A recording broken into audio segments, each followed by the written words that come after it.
శిశు విక్రయాలు బాల్య వివాహాలపై అవగాహన కల్పించేందుకు నల్గొండ జిల్లా దేవరకొండలో అవగాహన సదస్సు జరిగింది. చందంపేట మండలంలో ఎక్కువ శిశు హత్యలు, బాల్య వివాహాలు జరిగాయి. దాంతో చట్టాలపై అవగాహన కల్పించారు జిల్లా అధికారులు. ఆడపిల్లల్ని పురిట్లో హత్య చేయడం నేరమన్నారు జిల్లా ఎస్పీ ప్రకాష్ రెడ్డి.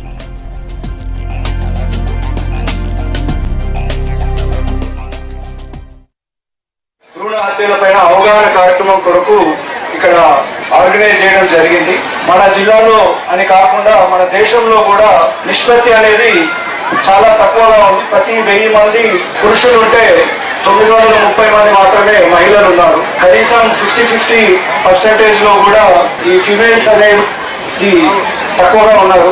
దానివల్ల ఫ్యూచర్ లో చాలా సమస్యలు వస్తాయి. ముఖ్యంగా సోషల్ ప్రాబ్లమ్స్ చాలా వస్తాయి. బీహార్ అనే రాష్ట్రంలో ఒక గ్రామంలో మొత్తానికి ఆడపిల్ల లేకుండా అయిపోయింది. ఆ గ్రామం మొత్తానికి ఆడపిల్ల లేకపోవడం వల్ల ఆ గ్రామంలో ఉన్న ఎవరికి కూడా పెళ్లిళ్ళు కావట్లేదు.